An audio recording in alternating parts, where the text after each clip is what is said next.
सपाल block नयाकोट panchayat सुडंग गाँवर मेधावी छात्र मानस देहुरी बापा मृत्यु पर घर आर्थिक मेरुदंड दोहली जाइछि।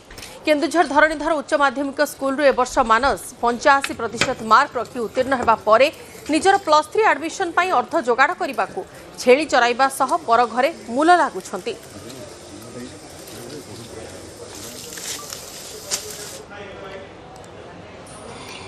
आउ जणे बांसपाड़ ब्लॉक रो सुडंग गाँवर मानस देहुरी से जुक्त 2 कला 85% रखिछंती हेले एडमिशन पाई टंका जोगाड़ करि पारु नाहंती। सीधा सड़क आम दृश्य देखा ये होचंती मानस देहुरी। देखंतु एक जंगल रे बसी पाठ पढ़ुछंती किभଳି अवस्था से डीडी यूनिवर्सिटी रु धरणीधर यूनिवर्सिटी ए वर्ष जुक्त 2 कला 85% रखिछंती 85% मार्क रखिछंती हेले निजर एडमिशन पाई से टंका जोगाड़ करि पारु नाहंती।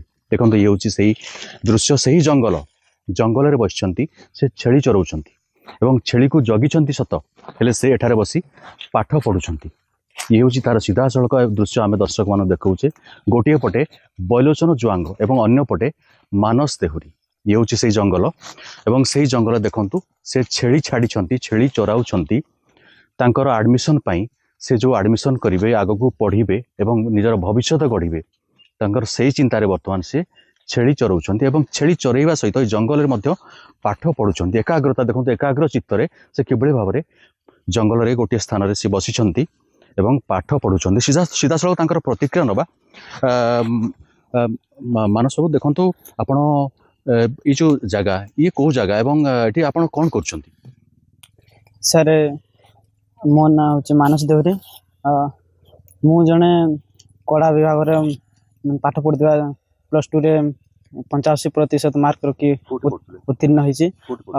मु धरणीधर हायर सेकेंडरी स्कूल केमझर पाठ पढ़ी हाँ जहाँ को कहते डीडी यूनिवर्सिटी से पाठ पढ़ी आ 85% मार्क रखी भल मार्क रखी मु पास होती किंतु आर्थिक सर जेहेतु आर्थिक परिस्थिति ठीक ना से मत घरे जिते थाए छेड़ी चरवाई पड़े छेड़ी चरई मोर निजर केमती आगू बढ़ी से सब देखुची एवं एमती खाली छेड़ी मु चराएनी घरे केते कोड़ी दिन मजुरिया काम पड़े मुझे जा कम करके केते पैसा आनले से गुड़ा मोर बही खाता कलम से सब किणवार मुझेगुड़ा नियोजन करे। घर परिस्थिति कौन एते खराब सर बापा जेते जेतेबेले मु +2 पढ़ुଥିଲି बापा आमर बोर्ड एग्जाम 3-4 मास पूर्व बापा चली गले से बहुत संघर्ष करके एग्जाम रे मु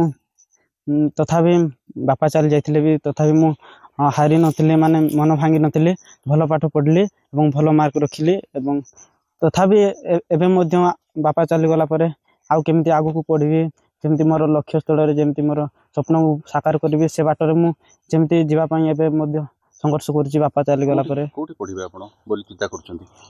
सारे जेहेतु मु जने भल पाठ पढुची आ भल मार्क रखिची भाबुची जदि रेभेन्सा से पटे बीजेपी से कॉलेज रे जदि होंता ताले मु आहुरी आगु को भल भाव भल सार सहित मिसी पारती भल स्टूडेंट सहित मिसी पारती एवं भल मु निजको आउथरे भल भाव आउ टिके केमते गढ़ी पारती सेटा मु भाबुची। सर आपण रेभेन्सा रे पढ़िबे कि अन्य कोठी पढ़िबे से टंका केमते कोड जुगाड़ करिवे? सर से टंका पई सर ए सब आज करिया पई पड़ुची छेड़ी चरुची सर आ घर काम एटा से मूल मजुरिया सेमती करूची सर आ से पैसा रे जते किछि होए से सब पाठ पढ़ा रे मोर नियोजन करे सर आउ जहाँ जदि किए जदि मते साहाय्य करिए ताहले मु हुए तो मोर आर्थिक परिस्थिति रे किछि भलो आगु को जाई पारी। सरकार को कोन कहबे? सरकार केते योजना अछि कोन अछि प्रशासन कोन के सरकार कोन कहबे? सर सरकार को एतिके अनुरोध करबी कि जेहेतु मु जने भलो पाठ पढ़ी भलो मार्क रखी उत्तीर्ण होइचे जेहेतु मोर मध्य स्वप्न बहुत कि मु पाठ पढ़ी आगु को बढ़ी एवं भल मनुष्य समाज पाई किछि करबी से स्वप्न अछि रही मोर से मु ए सब ମାନେ ସରକାର ଯଦି କିଛି ମୋତେ ଆର୍ଥିକ ସହାୟତା କରିବେ ତାହେଲେ ହୁଏତ ମୋର ସ୍ୱପ୍ନ ପୂରଣ କରିପାରିବି। ସେଥିପାଇଁ ମୁଁ ସରକାରଙ୍କୁ ଏସବୁ ଅନୁରୋଧ କରିବି। ଯେଭଳି ଭାବରେ ମାନସ ଦେହୁରୀ କହୁଥିଲେ ଯେ ସେ ଜଣେ ଉଦୀୟମାନ ଛାତ୍ର ଏବଂ ମେଧାବୀ ଛାତ୍ର।